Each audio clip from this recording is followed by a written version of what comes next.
दिल्ली में फिर एक बार भूकंप के झटके महसूस किए गए। महीने भर में ये तीसरी बार है। रिक्टर स्केल पर इसकी तीव्रता 3.5 मापी गई। इसका सेंटर दिल्ली के पास गाजियाबाद बताया जा रहा है। इससे पहले 12 और 13 अप्रैल को भी दिल्ली में भूकंप के झटके महसूस हुए थे।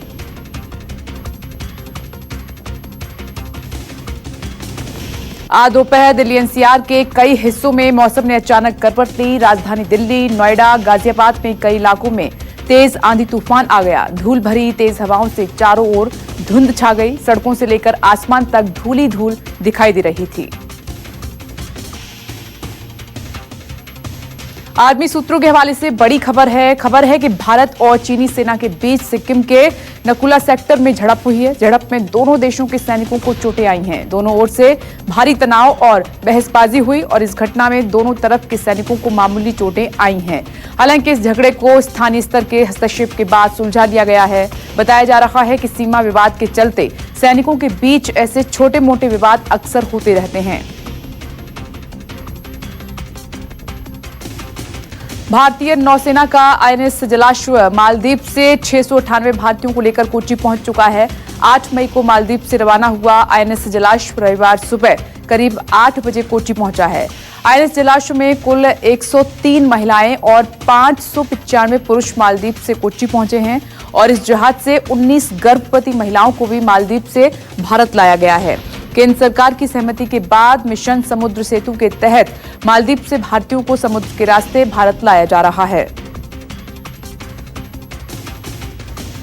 मुंबई में एयर इंडिया के 5 पायलट कोरोना पॉजिटिव मिले हैं। शनिवार को 77 पायलट्स का कोरोना टेस्ट हुआ था, जिनमें से 5 पॉजिटिव आए हैं। पिछली बार 20 अप्रैल को इन्होंने उड़ान भरी थी और बताया जा रहा है कि इन 5 पायलट में कोरोना के लक्षण नहीं थे, फिर भी इनकी रिपोर्ट पॉजिटिव आई है। इन पायलटों को होम क्वारंटीन किया गया है।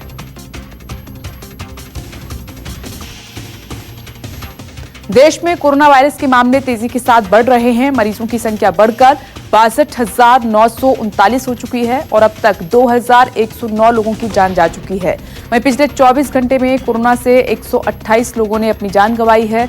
कोरोना से अब तक 19,358 मरीज ठीक हो चुके हैं। दिल्ली के मुख्यमंत्री अरविंद केजरीवाल ने प्रेस कॉन्फ्रेंस कर दिल्ली में कोरोना संकट पर जानकारी दी है। मुख्यमंत्री अरविंद केजरीवाल ने कहा है कि दिल्ली में करीब 7,000 कोरोना पॉजिटिव केस हैं और इनमें से 1,500 लोग हॉस्पिटल में हैं। इसमें से सिर्फ 27 ही वेंटिलेटर पर हैं। केजरीवाल ने कहा कि दिल्ली में 75% मामले हल्के लक्षण उनमें पाए गए हैं। साथ ही उन्होंने ये भी कहा है कि हल्के लक्षण वाले लोगों का इलाज अब घर पर ही होगा। दिल्ली में कल रात को 12 बजे तक 6,923 टोटल कोरोना के केस पाए गए हैं। इसमें से 2,069 केस ठीक होकर अपने घर जा चुके हैं। अभी तक टोटल 73 लोगों की कोरोना की वजह से मौत हुई है और इस वक्त 4,781 लोग अभी भी कोरोना का इलाज उनका चल रहा है। वहीं महाराष्ट्र में कोरोना का कहर थमने का नाम नहीं ले रहा है। पिछले 24 घंटे में महाराष्ट्र में कोरोना के 1165 नए मामले सामने आए हैं। प्रदेश में कोरोना की संख्या बढ़कर 20,228 हो चुकी है। मौत के आंकड़ों पर नजर डालें तो पिछले 24 घंटे में 48 लोगों की कोरोना संक्रमण से जान गई है और राज्य में कोरोना से अब तक 779 लोगों की मौत हो चुकी है। आपको बता दें कि महाराष्ट्र में कोरोना टेस्ट कराए जा रहे लोगों में 9% पॉजिटिव केस सामने आ रहे हैं, जबकि पहले ये आंकड़ा 5% के करीब था। वहीं प्रदेश में अब तक 3,800 मरीज ठीक होकर घर जा चुके हैं।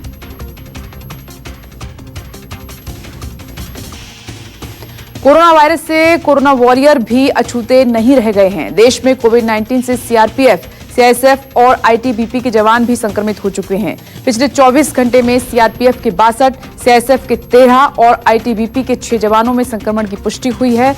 देश में अब तक अर्धसैनिक बलों में 600 से ज्यादा जवानों में कोरोना संक्रमण पाया गया है।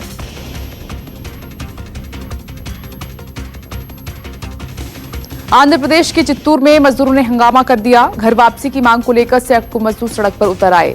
इस दौरान प्रशासन के खिलाफ जमकर नारेबाजी की गई। इनमें से अधिकतर मजदूर यूपी और बिहार के रहने वाले थे। कोरोना वायरस की वजह से लॉकडाउन होने के चलते दिहाड़ी मजदूरी करने वालों पर आफत टूट पड़ी है। रोजगार न होने की वजह से महाराष्ट्र से सैकड़ों मजदूर अपने परिवारों के साथ पलायन कर रहे हैं, लेकिन एमपी यूपी बॉर्डर पर हजारों लोगों को महुआ पुलिस ने रोक लिया है। कल देर रात ही इन मजदूरों को जिला प्रशासन ने यूपी में प्रवेश देने से इनकार कर दिया। अब ये मजदूर न वापस लौट सकते हैं और न ही यूपी में आ पा रहे हैं। खाना पानी न मिलने की वजह से बॉर्डर पर फंसे इन मजदूरों की दिक्कत ज्यादा बढ़ गई है।